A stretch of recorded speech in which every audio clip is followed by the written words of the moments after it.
We're a storytelling creature. We assign meaning to certain moments. We choose the story. Now, there's an extreme where the meaning we choose is so detached from reality that we have what they call kind of a reality distortion field. It's just totally detached from reality. And then there's a sweet spot, a balance, where the meaning is close enough to the factual happening and useful enough not only for the person creating the. What's up, everybody? It's the Shaman coming at you here. Today, I have a very special guest, my good friend, student, and also sometimes teacher, Mr. Sasha Crespi. He's a very fine gentleman who's going to be sharing some great thoughts and ideas with us today. So thanks for being with us, Sasha. It's a pleasure to be here. And Shae, I'll throw the question right away. How can we be most helpful to the people listening? Yes, I think this is a great question. My idea about today is really we create a container of what it means to become a self-created individual, and looking at these ideas of, how curiosity and let's say the desire to want to learn about the world could be a path to awakening, growth, and also to have a sense of identity. Yeah. You started talking about curiosity. I have some thoughts on it, given that I've been writing about it, embodying it, living it for, some time. And curiosity is obviously a practice. It's something we practice every moment of every day. It involves attention. But I think what I would like to mention or chat about is, to me, curiosity is not so much about seeking answers. It's about wanting to playfully explore something to deepen the mystery of it. So it kind of comes back to relationships as well, in that I find that, I want to know your boundaries. I want to know what you're into. I want to know about your childhood. And often it's to try to understand that person. And to some level, that's really helpful and useful and considerate.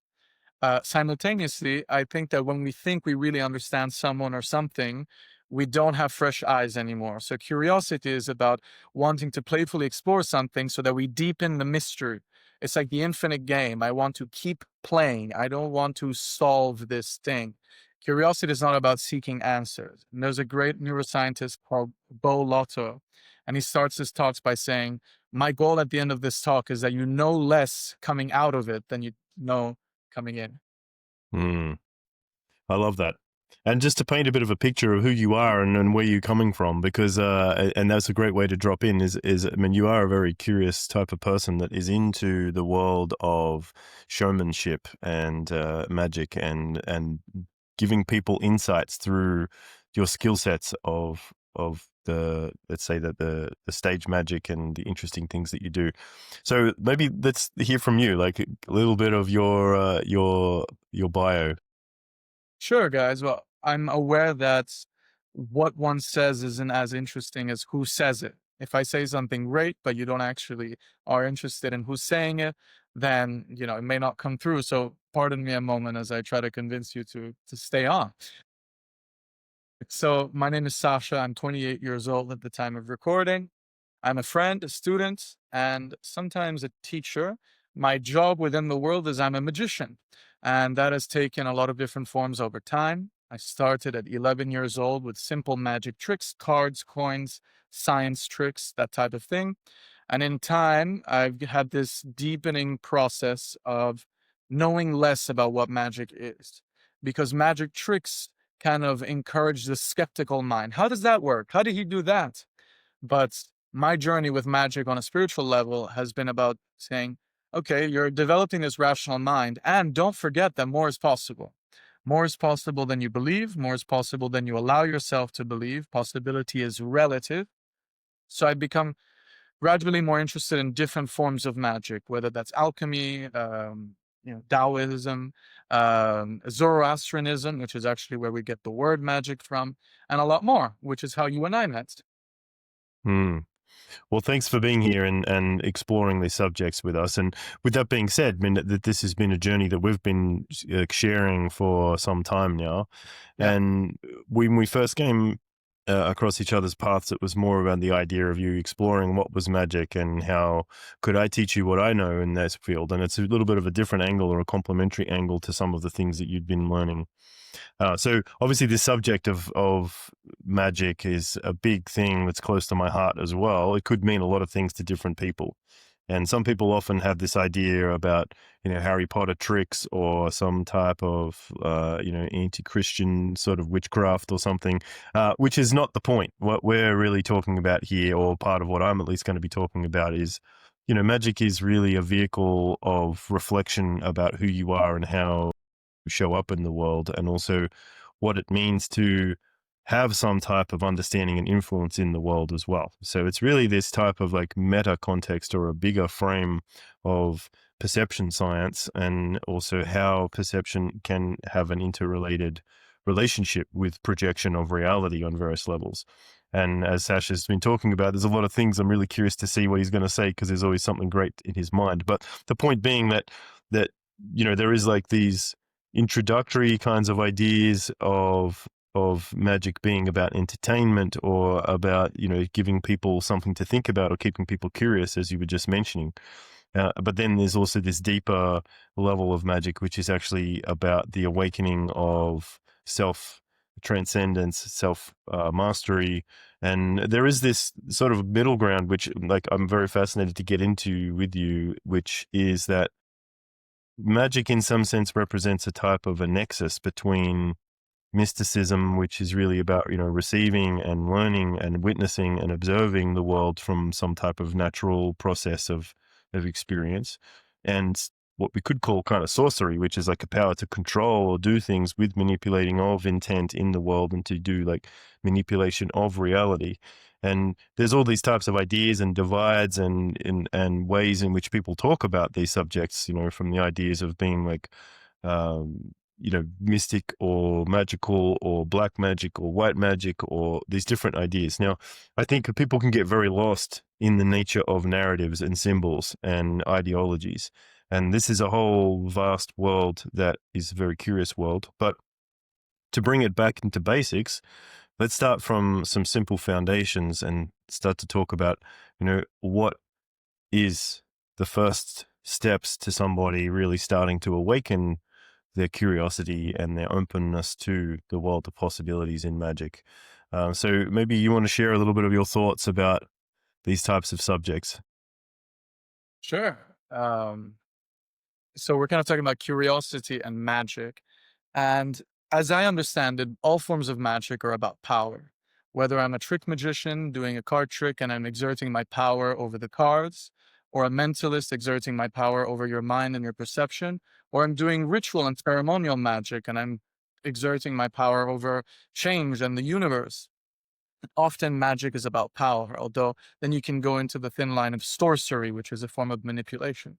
So if to my understanding magic is about power, then what I think is missing from a big part of the conversation around power is responsibility. So I'll just put that there for a moment. Coming back to curiosity, a magician is a profoundly hopeful person, I think, because they're trying to disrupt reality. Think of different playful ways of how things could work or not work. So, for example, what if a candle could be lit underwater? Right? Physics would say no, but a magician, whether they're using a trick, wants to create the illusion of that. So there is a sort of like curious playfulness in the mindset. And I think that the way that that's applicable to everyday life is to question our certainties. Um, to the best of my understanding, we are often walking around with the illusion of certainty. If I walk straight, then I'll get to my destination. If I say hello to this person, they won't jump on me and attack me. You're kind of making predictions and you base yourself on these predictions. Well, magic is about change. What happens, if life changes unexpectedly? Life is subject to change without notice, as my teacher says. So curiosity in magic involves questioning how things are usually done. And, rules are not truths to be believed, they're boundaries to be explored. So it's just about seeing all things a little bit differently and maybe a little more playfully. What do you think? Yes, well, I think that it comes down to what is it that is sort of triggering the curiosity in the individual as well.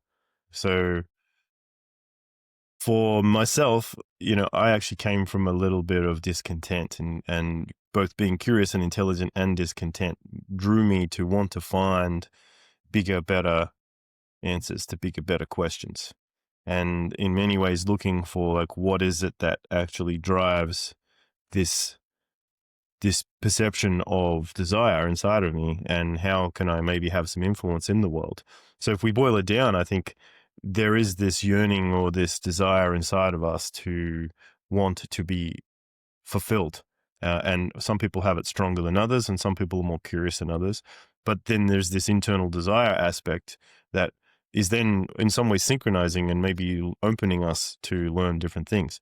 So for myself, when I started asking these bigger questions about what's possible and how does the world work, and I synchronistically found myself actually stumbling across a psychic practitioner. So when I was about 16, 17, one of my friend's mothers, who's actually quite a great psychic, she used to do this thing called psychometry, right? So it was like holding an object, you could take a necklace or an object, whatever it might be, and to have quite an amazing understanding and insight into the person, and could have, very long, like hours of dialogue about the individual's life and backgrounds and intricacies and personalities and challenges. And in many ways was, a good example of somebody who was, incredibly emotionally intelligent, or let's say, energetically, emotionally intelligent, from a position of being able to draw or get information out of things. Now, in some sense, she was a coach because she was able to speak from a position of, this is where you are, this is what is possible, let's look at some ideas and some bridges and some capabilities that might be possible, and was very much about entering into new insights and levels of things. So for me, that was a kind of a seed that in many ways carried with me for a very long time, in the sense of like, the world can be filled with things you don't even know are possible. And she was very encouraging in the sense that the world can be like a different type of experience if you start to practice intuition, if you start to practice being curious, and even simple things, which I'd be curious to hear your opinions on it, like of just starting to assume that maybe you do know things about things, starting to be open to the fact that maybe you can see beyond the veil of typical things to be able to pick up intuitions. And I think some people have those abilities to see deeper into people's personalities, or to see deeper into patterns, and then to have like a certain type of like holistic thought that's going on there. So the point being that sort of set me on this path of then in many ways stumbling into like new agey thought and ideas. And then that opened me up to critical thought as well. Cause I think there's a balance here, which some people sometimes miss, is that when people are drawn towards magical thinking, people sometimes criticize that and think, that's some type of like deficit in their ability to have like logical thought, or their understanding of like some type of, sane reality. Whereas for me, it was actually quite the opposite, in the sense of like, maybe some of these esoteric ways of looking at the world, maybe some of these like more pattern orientated or complex worldviews that encompass more holistic understandings of things, are actually more sane than the superficial levels that we tend to think the world is being created from. So I Yeah. guess there's a lot of things to say, but one of the core things that I think I came down to as well is like, magic was some way, and still is, a curiosity that draws me into finding answers about who I am, how the world works, how I can have influence over things, what is destiny, what is my capability to be able to influence the world, what is reality. Yeah. And like, there's some very interesting thoughts I could go into, but part of what magic is for me these days is there's a type of word. It's a word that represents a type of communion, I think, with reality, that is playful and is deep, and also can be quite alive with its connectedness and its possibilities, and that manifests as actual reality, which is a whole interesting thing to talk about as well. To become the co-creator of reality, which we're always doing, but kind of the conscious co-creator. It's the lucid living rather than lucid, the desire for lucid sleeping. One word I want to throw into our conversation is wonder. I think it was Freud, then I read Osho talk about this, but essentially wonder is kind of the center point, the impetus towards science, because wonder makes, I wonder how that works. And then the Hmm. analytical mind is like, okay, let's deconstruct it. And through a process of not verification, but the opposite, like let me test this not being right, you get the scientific process. So wonder. But wonder also brings us to art and spirituality. Wow, I'm in a state of wonder and I feel the need to reflect it or express it, and I'll create art. Something interesting about wonder is that there's a lot of physiological ways that it expresses in itself in the body. One of them, of course, is like the prickling in the neck, but also the raising of the hairs on body. And I find that one interesting because it actually has an evolutionary response to danger. The raising of the hairs on the arm is the same response that a bird gets when it's in danger of wanting to make itself bigger to scare off the predator. And somewhere along these books, I read a great understanding, a quote about wonder. Wonder is being faced with something much larger than yourself. And when we don't understand something much larger than ourselves, we feel small. And that's why the arms on our neck, the arms on our neck, the hair on our neck and on our shoulders kind of raises. It's this evolutionary desire to make yourself bigger. Mm, Staying with wonder for a second, I think a wondrous approach to life is a healthy one. Again, I think a lot of scientific thinkers would say the same. And I think we cultivate wonder in our lives by trying to see familiar things in an unfamiliar way.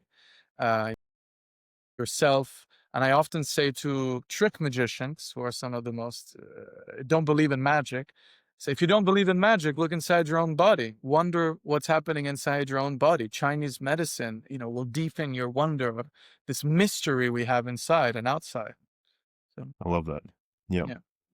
How can we make So this tangible for people? How can we, as interesting, as fascinating, as poetic and deep as this conversation is so far, yes, what do you think the rational mind, the very masculine mind, how can we give them food that they can really take, if anything, yes, even our responsibility?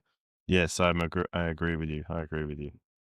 Um, so let's bring it back into some type of scope that I think is going to be very relevant to everything. All right. So my desire to really do the work that I do in the world is really coming from a position of wanting to open people to a deeper level of understanding and to give them more empowerment, more freedom, more individuality.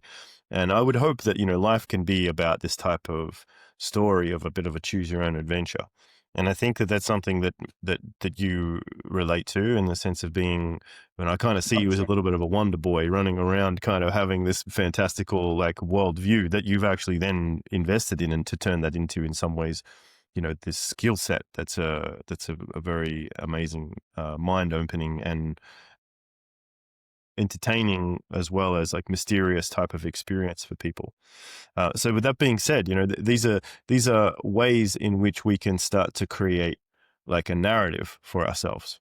So if we get very practical, it's like we are having some type of experience, and we could call it a conscious experience. We are framing and making meaning out of things, and then we have choices.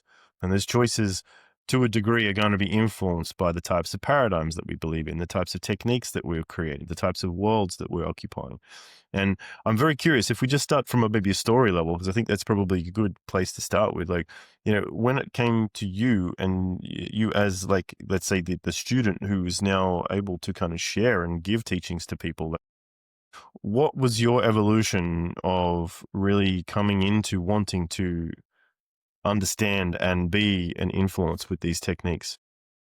Yeah. Well, these tricks are very powerful, and depending on how they're presented. And I think a turning point for me was at around 19 years old, where I actually went through quite a deep depression.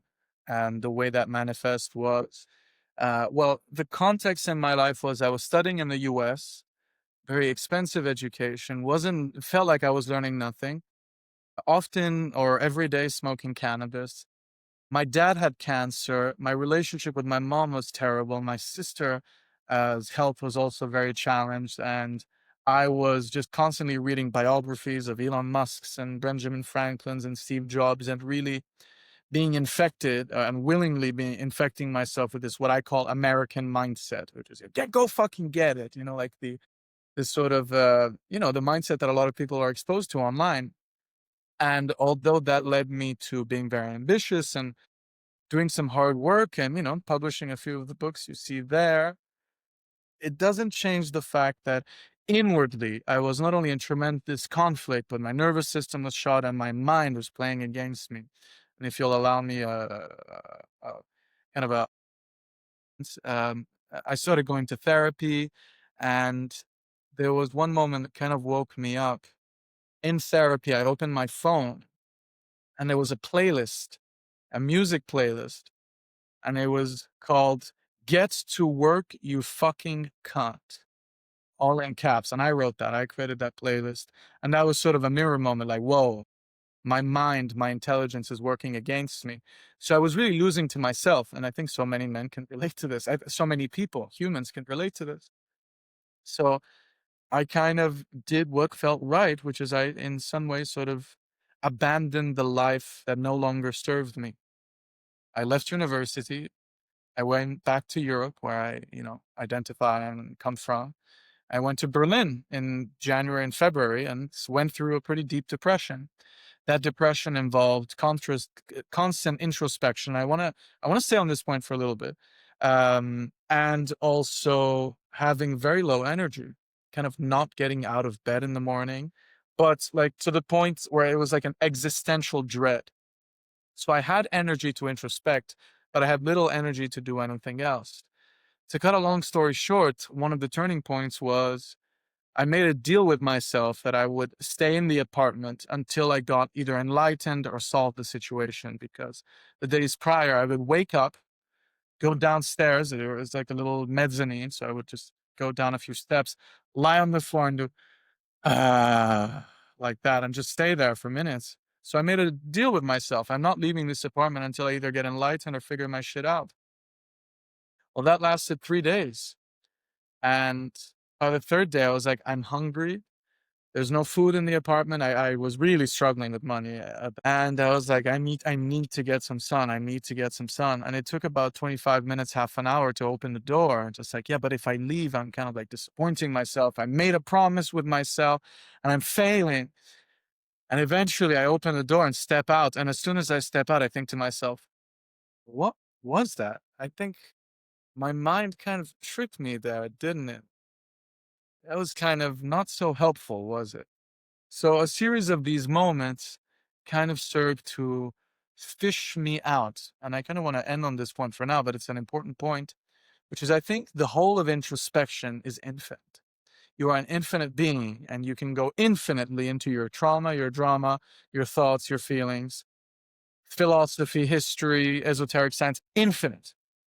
And at some point, I think one needs a friend or a coach like Shae who can say, hey, good work you're doing, but let me fish you out. Because right now, the best way to put this into practice is to be in the world, to be helpful to others. The whole of introspection is infinite. And at some point, we need to be fished out. And that's was what was very helpful in our work together. I feel like you helped me fish myself out of my own mind. So what do you think about that? About the need to pause the introspection and to apply what we're learning and sometimes to have a friend fish you out?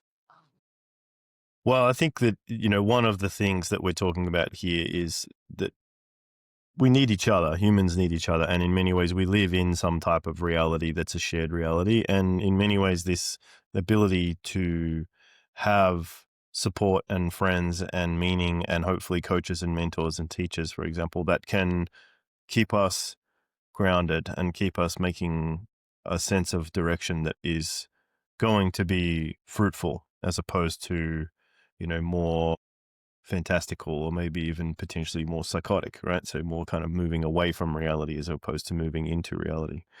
So the idea of like understanding, the effectiveness of yourself and how reality works is, a big part of the gift that humans can give each other.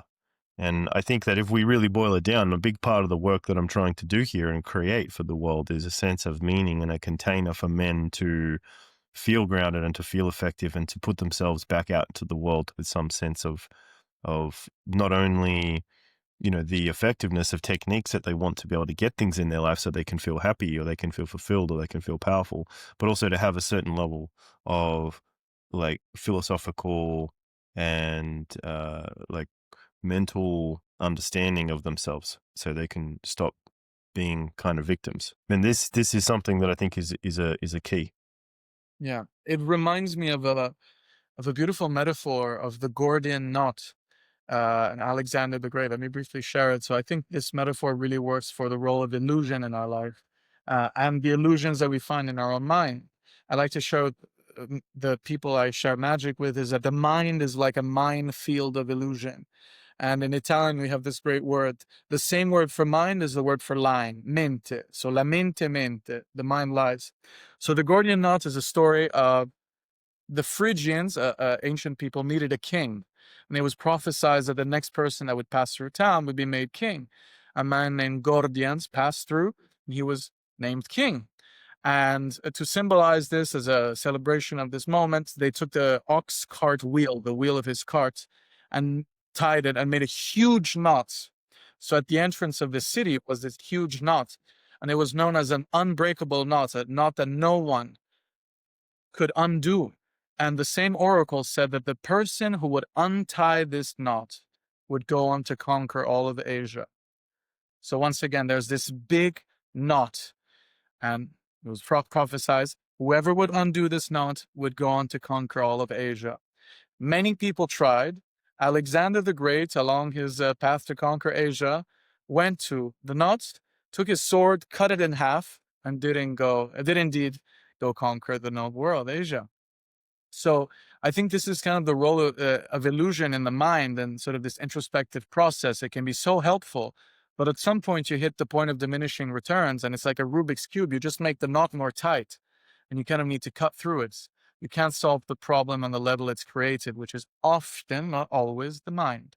So I think a big part of the process is getting out of the mind. But first, we do need tools, and Shae, you've been really, really helpful and masterful with that.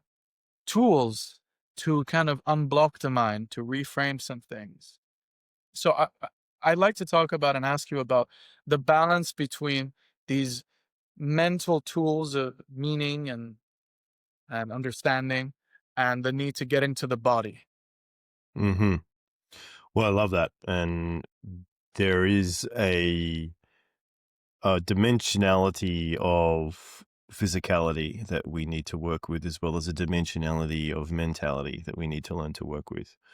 And I think that when we're really looking at the picture of what it means to be a human being, we have these different layers. So the physical dimension is the dimension that we can see, we can feel, we can sense, we can experience. And in many ways, it's a great dimension to come back to because it has like a certain type of tangible reality to it that's more solid, it's more grounded. And we could associate that with, this is the concept of earth, right? This is the concept of reality as like a physicalization of things. So being in the body and practicing grounding in the body, practicing breathing awareness of the body, practicing sensation awareness of the body, practicing tracking of the senses. Like we are almost like this hunter-gatherer type of physical embodied and type of archetype or type of capability of practicing embodiment is very vitalizing to the dimension of our physical being. And that is also the foundation. Now, if we pay attention, then we start to realize that like this physical dimension is the base of everything. And in many ways, it's this ancient thing, and it has a certain relationship to all things that has this deep tangibility. And in many ways, if we're going to try to make sense of things, then being physicalized, being embodied, being present is a very good base to start from. Now, obviously, as we become physical and we become aware, we start to draw our awareness into our bodies. Then we also start to become aware of the fact that we create symbols, we create meanings, we create narratives. And those narrative symbol sets can have all types of different flavors and functions and ways of doing things as well. So that's more of the mental dimension. And we're processing and putting concepts on top of things all the time. And there's an evolutionary power to that as well, because if we can understand what things are from experience and we can categorize them according to, useful, not useful, good, bad, happy, sad, pleasant, unpleasant, etc., then we can start to have some type of like contrast experience of reality as we move through time and space. But the problem is that that becomes its own type of storyteller that then can hijack our attention away from the raw experience of physicality. So learning to find the balance between mental and physical is a very important thing. And also there is a certain type of wisdom that arises in embodiment, like being in the physicality of the body, being in the presence of the body, can become a type of a seat or a home or a space or a kingdom or a type of sovereign position that then allows the mind to both manifest and exist and do its function, but to not become the ruler over the experience. Because it is a bigger concept to start to understand, and it's a practice to start to understand that the the the narratives that we partake in do have an influence over the way in which we project and receive our experience. And to be a little bit skeptical and a little bit curious and a little bit more able to modify them, drop them, change them, or also come back to what we could call like a meta position, a meta narrative, is really like a kind of a super skill. Like if you are really curious about the truth of yourself or the truth of reality, then you will find that you have a physical, a mental, an emotional, and a type of like perceptual, let's say, consciousness level of your reality that's taking place. And they're all intermingling. They're all like parts of a system that's an ecosystem, but they are also different functions or different layers. I could call them dimensions yet again because they do have their own particular operating systems. So yeah, very interesting. Let's talk about that role of, kind of coming back to the original conversation of meaning and how to have this more magical approach to life and how changing the meaning of an experience can actually help you co-create the existence. I mean, we're storytelling creatures, and in every moment we are assigning meaning to events. But often, uh, it kind of comes back to the role of illusion. That meaning can either be useful or not useful.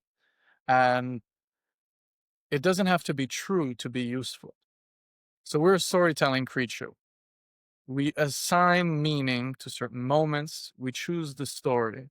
Now, there's an extreme where the meaning we choose is so detached from reality that we have what they call kind of a reality distortion field. It's just totally detached from reality. And then there's a sweet spot, a balance, where the meaning is close enough to the factual happening and useful enough, not only for the person creating the meaning, but for everyone involved. And that's kind of a sweet spot. Hard to find, but I'll give if I can, just an example of how we assign meaning and how that can be useful or not useful. So, to my understanding, fear, the experience of fear, involves the senses. So, my senses perceive a stimuli. Maybe I see the feather, the bushes moving, or I can hear some type of sound, and that information is transmitted to my brain as electrical signals and stimuli. And in the brain, that information is processed and interpreted. So I hear a noise, the senses gather the information, bring it to the brain, and the brain thinks, oh, it must be a predator. And then that story triggers a bunch of physiological and biological mechanisms to get you to either fight or flight or rest or digest. So it says to the adrenal glands, creates adrenaline, so I have energy, etc. So the stimuli, the original stimuli, the noise you heard was kind of objective. It could be anything. And it's the mind's choice of what that stimuli could mean that determines the outcome. If we're able to breathe and choose that story in a ways that is helpful, and it doesn't necessarily have to be true, but as long as it's helpful, then we can have a more resourceful response and have a more magical life because you're not just acting based out of instinct. To my understanding, instinct can really get in our way because our instinct has evolved in a world that is linear and not exponential. Today's world is exponential. My instinct is constantly trying to keep me alive. But if I'm building stories based on my instinct, stories that are trying to keep me alive, then they won't be the most resourceful or creative stories. But if I build stories out of playfulness, out of intuition, out of a masterful approach of assigning the meaning that I choose, then I can have a much more interesting response, which will give me a more interesting life. Of that. Yes. So let's dive into something really powerful, right? So when we are born, we don't know anything. We're just this fresh sponge of reality. And receiving, let's say. We see, we hear, we feel, we take on. In many ways, we don't even have some type of mental process. It's just literally like pre-verbal type of sensations and feelings. Now, generally, what we're picking up in that type of environment is a lot of presupposed meaning based on the sensations, the ways in which we put things together, whether that be like the sorts of behaviors, the facial expressions, the experiences that we have. And this forms like a whole range of what we could call like attachment types of experiences. These are like foundational experiences to the way in which the neurology is set. And this, to a degree, is like a baseline of personality type, a baseline of identity, a baseline of perception. And there could be a whole bunch of ways in which that might show up in an individual's life. Do they feel safe about the world? Do they feel the world's a threatening place? Do they feel safe about themselves? Do they feel like they're not worthy of something? So these kind of creates these core, like foundational operating systems to a degree. Now, if we look at this from a larger story perspective of evolution, we are all subject to certain core needs for being loved, being seen, being understood, being taken care of. And we are all subject to certain core archetypes. So there's usually a mother and a father and a child, right? So this is like the basic type of levels of things. And then we could also then start to step into this world of realizing, well, this symbol of mother and father and child is actually a universal symbol for things like the Triforce of reality, right? So the fire, the water, and this type of neutral intermediary space, this like combination energy. And even just starting from that, we start to very quickly enter into a world of realizing, well, our nervous system is very deeply programmed with the way in which it interprets experience through these basic filters of feeling connected to safety and security and stability, and also through these primary sort of archetypal forces. So it's something that can be interesting to learn how to awaken from. But a lot of people, especially people who come to me for coaching, they're experiencing some levels of wanting to have more power, more safety, more security, more control, more of the types of fulfillment that they'd like to have in their lives. They want to feel like they have some sense of like, agency in the world.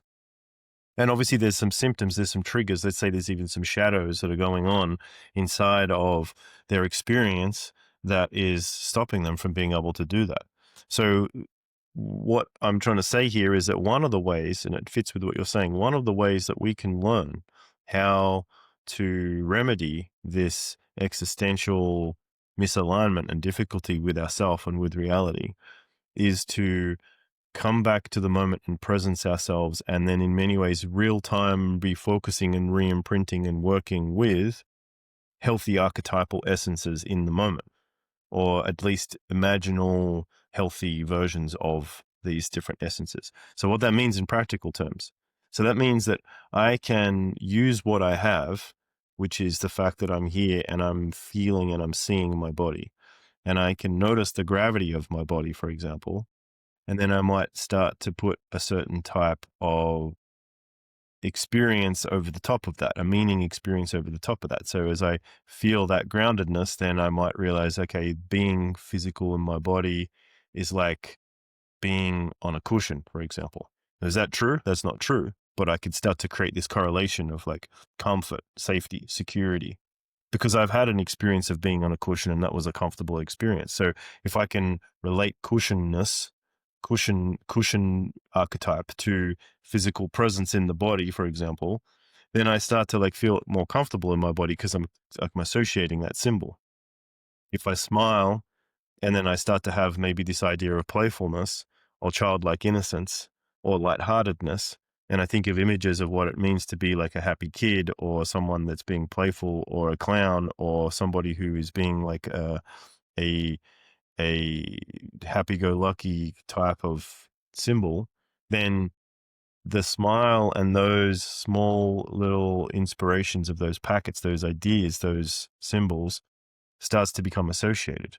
And then if I remind myself that every time I smile, I become more of this happy-go-lucky, childlike, innocent sort of like mindset, then I can use that as the beginning of a type of alternative focus type to the conditioned focus type of seriousness or trouble or victimization or problems that my mind might otherwise be caught up in. So I start to give my mind some type of thing to focus on, give it some tool, give it some focus. So rather than letting it run on idle and letting it sort of do what it needs to do. And this comes back to this metaphor of an idle mind as the devil's playground. So I would like to change that a little bit and say an idle mind is more like a Lucifer's playground. And Lucifer being a more of an interesting character because he's devilish, but he's not the devil. The Lucifer is really actually like the light bringer, the light bearer, the light initiator. And in many ways, the Lucifer energy is actually an energy of daemonic intelligence. It wants to grow towards the light, and it wants to be consumed in the force of magic and life and power and curiosity. Now, it can be difficult because it gets untamed and gets ungrounded and becomes trickster-like and becomes self-destructive or destructive to the world around it because it doesn't understand how to stay grounded. So by giving that power, which is an incredible power of intelligence and genius, it's an evolutionary force of light-seeking and curiosity, giving it some grounded tactics of like stay in the body, focus on the breath, smile, and be a happy kid, and then do things like, have a little bit of a chuckle and remind yourself that you have some authority and that you are also subject to authority, that you are not the authority, that authority is part of a hierarchy and there are other larger hierarchies of authority that you need to respect. And if you have some respect, maybe you'll get some respect. And then there's also something as well for the other side, which is learning to be receptive, learning to be calm, learning to be at ease, learning to feel relaxed inside the body.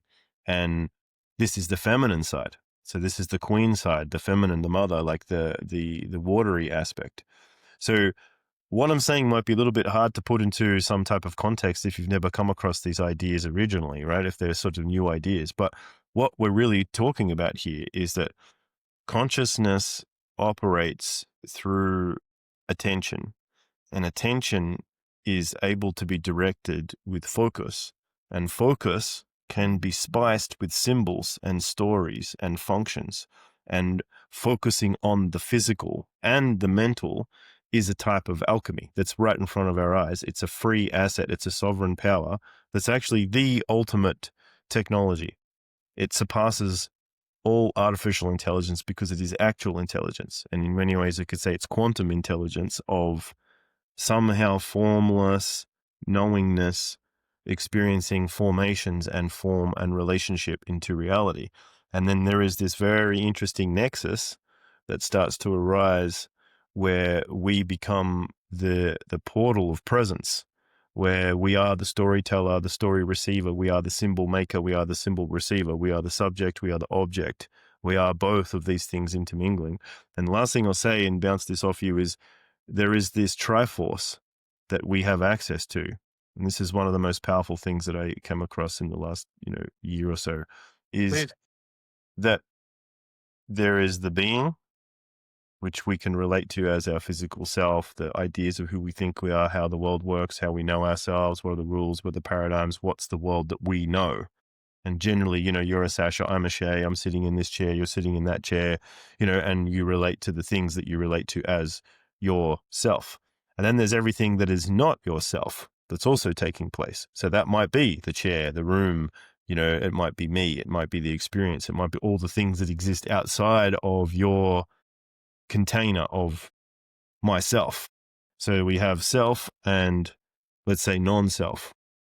And then we have that which is the part that we also experience as our known being. And then there is a relationship of the things that is actually our not known being or our non-being or our unbeing. So then there's this interesting paradox of opposites that we start to hold, because one of the most powerful things to understand in this large landscape of experience is the reality of duality, the law of polarity. Now, this is not the whole truth, but it's one of the layers of reality. So being, non-being, self, non-self. And then what happens? Well, the nexus between those two things becomes a becomingness. So being and non-being, self and non-self, are actually in some type of relationship, and they're creating a crossroads. They're creating a portal, and that portal is becomingness, and that becomingness is a magical possibility that exists in the flavors and the intentions and the meanings and the things that we put in front of ourselves. And now this is where we get really, really into the true magic, is like, now it's about how do you understand states of consciousness so that you can open that nexus? How do you understand symbols and which symbols and what symbols are going into that place and why and how you're operating from those levels, so that then you can have an interface? Because what we're really talking about here is the interface between self and other, or between consciousness and matter. And maybe that's one of the clearest definitions of magic, is this interface of duality and unity working together in some way. Some food for thought there. I don't know what that brings to your mind, but we can bounce off that for a moment. Yeah, well, the idea of attention, I think, is worth exploring, because it's really our power, and it's the currency of our time, attention, and it's a power that we are not sovereign over. And as a magician, I play with people's attention a lot, and maybe I can share one or two thoughts or an example. So I think broadly, there are kind of broadly two types of attention. It's kind of narrow and focused. So let's say I say, look at this finger, like really look at this finger. And if you do, you'll kind of miss the computer, you'll miss the things around you. In your periphery, you'll see it, but it's all very blurry. And everything around the finger is able to be manipulated and moved, and you can miss a lot. And then I can say, just like, be open. And you see a bit of everything, and your attention is a bit fragmented, but overall you see a lot. Now, the eye has an interesting way of seeing. It doesn't quite see if you look from here to there, the eye kind of jumps. And it has to, and if you really look into it, there's actually a total blind spot in the iris, which means that the mind is filling in a lot of details of what you see. So now we're just talking about visual attention. The same thing is true for auditory attention. If you're in a cocktail party, you can barely hear anything, but there's something called the cocktail party effect, where if I say your name, even from a different part of the room, you hear it. It's like a snap of the fingers, you hear it. So attention broadly can be very targeted and focused, or broad. Magicians and mentalists play with attention a lot. And let me see if I can give you a really simple example here. I think I can. Let's do this. I'll show you a simple card trick, which will hopefully take full advantage of your attention. So here we go. Let me stand up so you can see. Okay, here we go, friends. So I'm going to show you two cards, and your task is really simple. Follow the heart, not the diamond. Like in life, follow the heart, not the diamond. I'm going to switch them, and your goal is to figure out, where is the heart? Shae, for now, I think you'd know where the heart is, but if I do this, is the heart in my hand or is it on the table? Your choice. I say table. On the table. Let's take a look. Correct. Okay. So the heart is on the table. Follow the heart. Ooh, where's the heart? Where's the heart? In my hand or on the table? In your hand. Correct. Okay, you haven't drank enough, obviously. I can tell. Okay, here we go. One more time. Where's the heart? It's on the right-hand side. On this side. No, other side. The other right hand. Yeah. It is the heart. And there is the diamond. Correct. If you can't see, they both transformed. Now, it's a simple card trick. 1 second. It's a simple card trick, but its power is kind of indicative of what we're talking about, the game of attention. Mm-hmm. So a magician, like any type of social media app or any type of communicator, is directing your attention, because you're kind of giving them the power of the director. It's like, I'm the director and you're going to see my movie for as long as you want to give me your attention. And if I can keep it entertaining enough, you'll give me your full attention. And that goes down to the point to where you're looking, what you're listening to, and what type of thoughts you have. Of course, your thoughts are your own, but given that I'm feeding you specific information, then I can direct what you're thinking about. And a magician ideally doesn't lie to their audience. Instead, they put all of the pieces in place so that you can come to the inevitable lie. See, I don't say this is the ace of diamonds.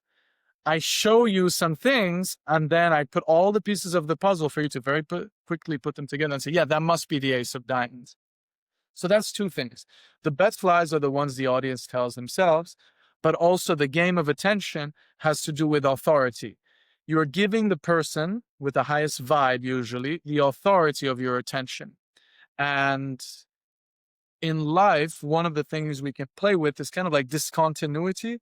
If someone is trying to catch your attention and then set a particular tone, like, hey, you and I are about to fight, they may have your attention, but if you don't agree with the rules of the game by not engaging with that level of attention, then you're going to kind of beat them at the game.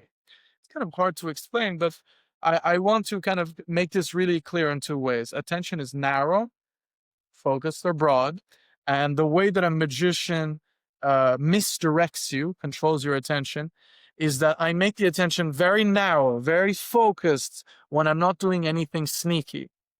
And then I make it very broad. And when it's broad, I do the sneaky thing. How do I make attention narrow and broad? Through tension and relaxation. That's why magicians often use, or entertainers often use humor. On the moment of humor, on the out breath, they can do the sneaky thing.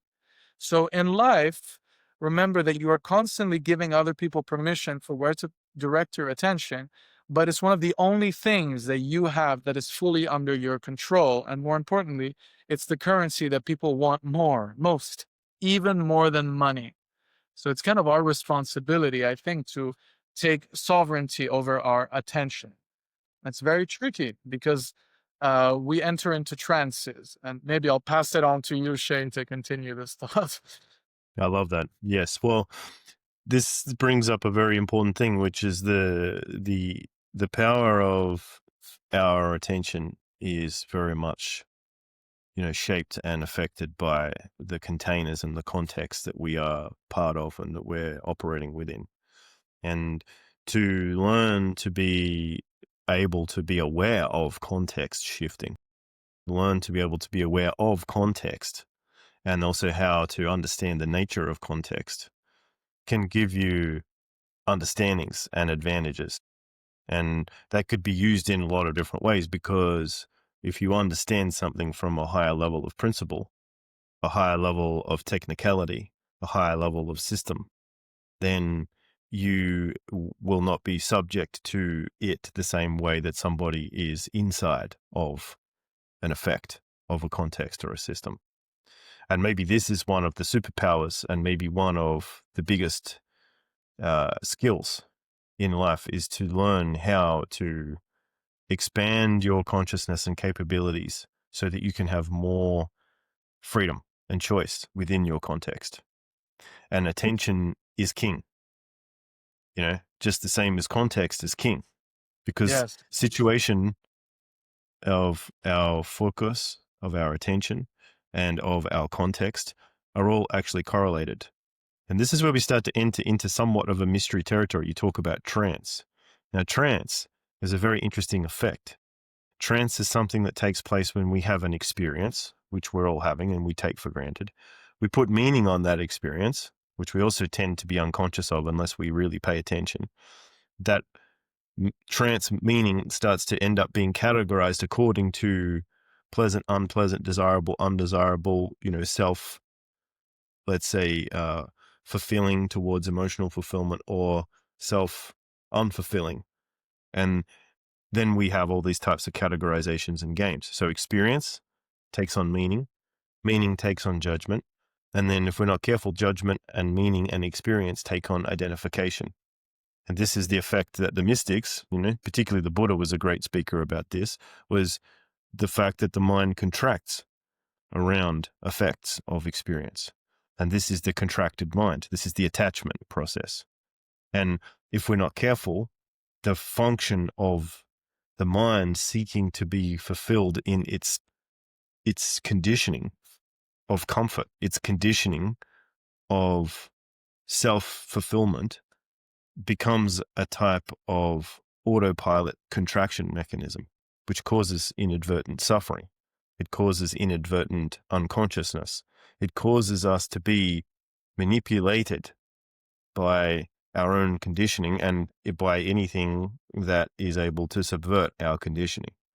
So what is great is learning that trance is also something that you can start to harness and direct, because like many of the great mysteries in life, it's a type of bridge between dimensions, because there's the unconscious, which yet again is a metaphor. I don't know if there is such a thing as an unconscious, but we say there is this part of us that's the deeper processing, more broad, like mind. And then there's the conscious, the more surface level director or manager of things. The And spokesperson of the unconscious. correct. So the spokesperson, the manager, the front man, the eye that is the front end of the back of the iceberg, let's say. Now, this creates a certain level of interface. And this interface is where we can start to have more influence and choice and freedom to a degree. Now, this is a skill as well, learning to take on a skill of awareness of trance, learning to take on a skill of tracking context and being aware of context. And what's beautiful about working with your own attention in a type of a sequenced way of skill building, and in many ways working with your attention in some type of context of mastery. And mastery is any skill that takes the ability to take concept into reality with some type of acceptance criteria that needs to be refined. So mastery could be music, it could be language, it could be magic, it could be professional skills, it could be social skills. Mastery has a wide array of potential platforms to be understood and expressed. And mastery, therefore, is a universal truth. It's a universal platform of understanding the nature of truth and who we are and how the world works. So therefore, if we sit in this process of becoming more conscious of our attention, working with our focus in ways that are more skillful, and learning how that skill is then teaching us principles of truth, we become the master. We become the student of mastery. And then in time, because it's a recursive process of trial and error and refinement, like a spiral that's moving through time and space as it has different variations but similarities to itself, it starts to reveal patterns of nature, patterns of truth, patterns of self. And that in itself then becomes a type of wisdom, something that is self-retaining and self-fulfilling in its value. So that being said, now we're talking about trances of effectiveness, trances of wisdom, trances of wholeness, trances of something that actually has some substance to it. Because the other side to things, as much as we can talk about all kinds of layers of technical things and words and theories, and as much as we can even do tricks, and you're a master of tricks. To be a trickster is a great thing, but to also recognize that within the trick is the greatest trick of all, that the only trick worth anything is the truth, which is really like the ability to come back to what really matters based on principles of integrity, what really matters based on principles of actual long-standing meaning. And as we move into an interesting time of more and more magic and illusion, more and more of this type of fantastical hyper reality that's being served to our senses, it's going to become very important and more important to stay grounded in the truth and to find ways to practice the depths of mastery and the realness of what is. And in many ways, I think it's the time for, let's say, the conscious trickster to come to life. And maybe this is the archetype that we're really starting to embody and bring through, and something that I think that you carry and are wanting to carry more in the world, is to be a type of honorable, healthy trickster, as opposed to a saboteur or a more of a manipulative, Destroy. negative type. Right. Yeah. I mean, the trickster serves a real purpose in society, in that it kind of pokes at boundaries and social conventions and say, this is dumb. This is dumb. Can you do this another way? But kind of the lesson that the trickster needs to learn is boundaries. And their medicine is their destruction of boundaries. So there's this sort of like two-way kind of streets. And you were talking about context. I'm sorry, just a few things came up.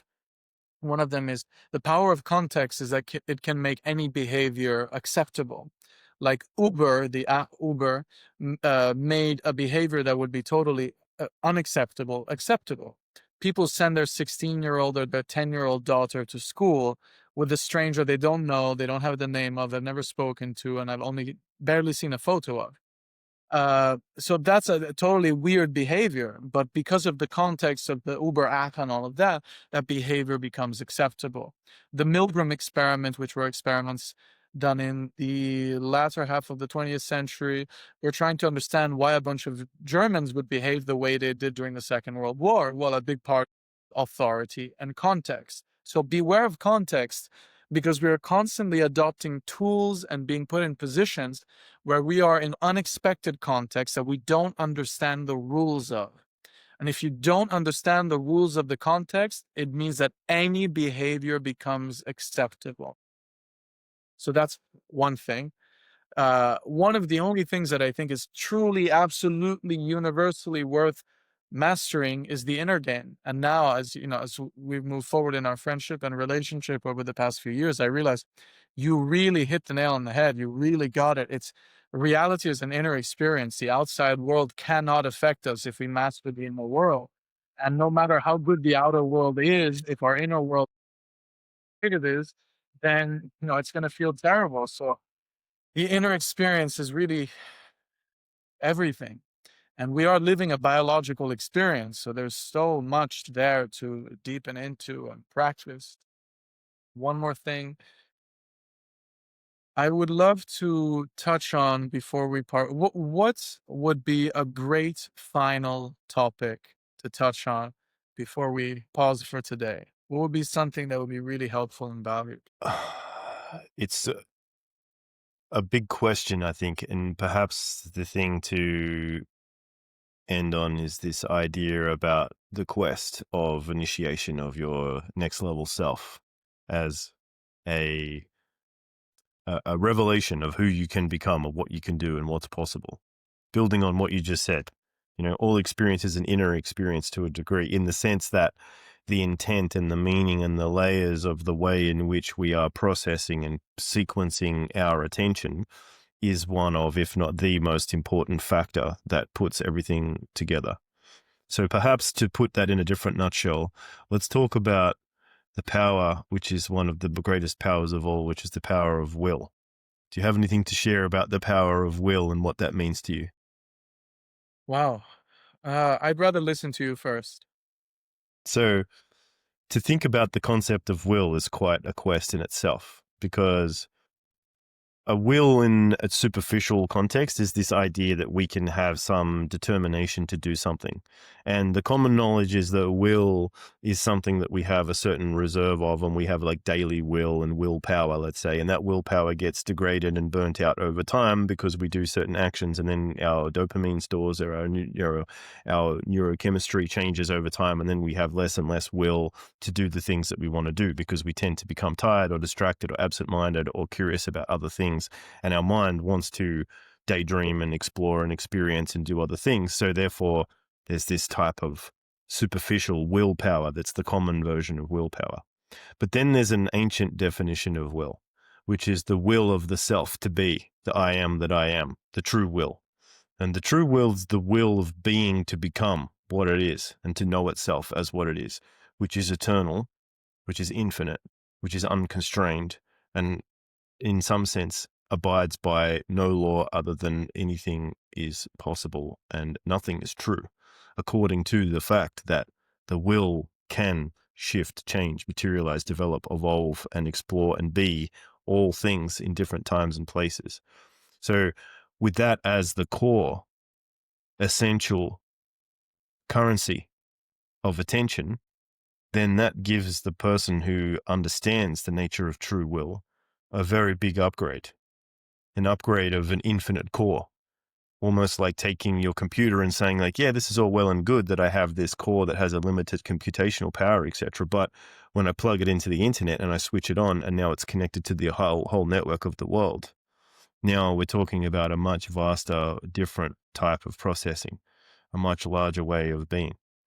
So to also collapse that into something simple is that, what we say we are and how we say the world works is an executive decision.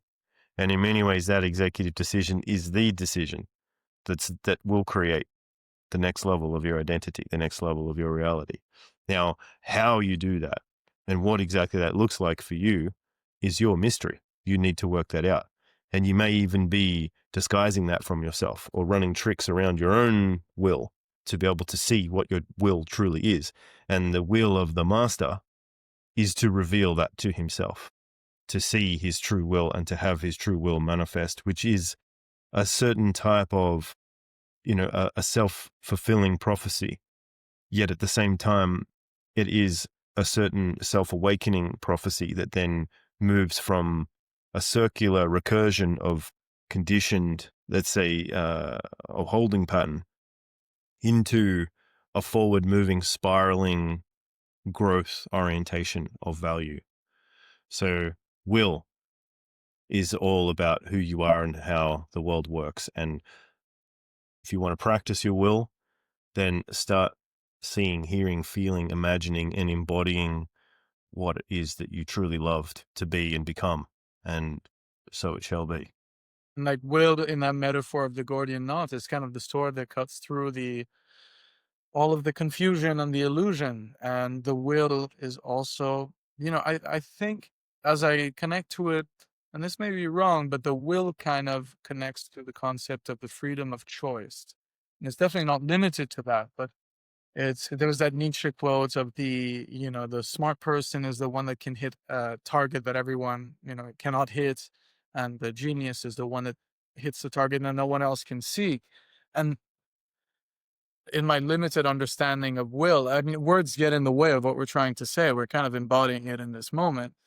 Will is a power, a force that, amongst other things, allows us to choose where to direct our attention. And even in the moments of feeling of having zero energy, zero motivation, says, I will myself to rise above. I'm not sure if this is what you're talking about. So I guess I'll just kind of state my ignorance for now and say, I'm not sure. I think that's great, man. And willing yourself into the next reality is the skill in itself. And a lot of people say things like, I don't have the energy to do it or it's not possible. And I can understand. I mean, state and the ability to feel like it's possible to do things is a big defining factor for a lot of people. But then there is also another power, which is to not be defined by thoughts and feelings of identification, to harness and use thoughts and feelings of identification, to recognize that they are what is present, but they don't define the future and they don't necessarily define the rules of who you say you can be in the next moment. And as a matter of fact, you can change reality that fast if you can harness the focus of identity and choice. So that's a pretty cool concept to end on right there, I think. Huh? I agree. I agree. Let us know in the comments what will means to you so that the algorithm will allow this video to be shared with others. And Shae, thank you so much. thank you for your unwavering commitment to helping men and women. Thank you for having done so much study, so much practice, and being willing and able to share it with others. And thank you for you work so hard And I hope you are reminded and aware that your work and the ripples it has created are beyond your conception. I know they've affected me, I've affected others. So just thank you for being in the world, and maybe give yourself a pause as a friend. Thank you, sir. Thank you, sir. I will. I'll go and have a lovely thing. So I appreciate you too. And hopefully we'll see Sasha again in the future. If you want to check Sasha Crespi out, is there anything you want to drop for people so they can find you? Yeah, I finished the book that I'm really, really proud of. The title for now is A Book of Secrets. And the premise of it is a book of secrets written by a magician. So I share with you the best secrets I can think of. And so, how to change water into wine for real and as a trick, how to know any stranger's PIN number, the power of belief, the best trick to meet another person, in this case, a woman. So, it has kind of this sexy presentation, but the true message of the book is about power. I'm going to share with you some incredibly powerful secrets. My question to you is, what are you going to do with them? Secrets are nothing more usually than information, and they only become powerful when applied or used. And my question to you is, to what end will you use them? What may be the unintended consequences? So if you're interested in these powerful tools, then look for my name and my book. Thank you. Thank you so much. Yeah, check him out. He's a wonderful man in the making and already a great man. So I look forward to seeing you again, Sasha. We'll talk soon, Yes, and maybe we'll have you back and we'll have a further episode. It'd be great. So everybody, thanks for watching. Let us know that you have any sort of feedback for us. Like, subscribe, and share this with your brothers out there. And we'll see you guys in the next episode. big love to all. Thank you, Shae. What's up, ninjas? Thanks for watching the video. Make sure you like, subscribe, and share this material so that I can keep on growing this amazing channel. And if you'd like to get the help that I can offer, I would like you to check out the link in the description. Go to my website and you will be able to find amazing limited time offers to help you to be able to break through and make the changes that you would really like to have in your life. Until then, this is the Shaman saying peace out. May all your dreams come true, and I'll see you guys on the other side.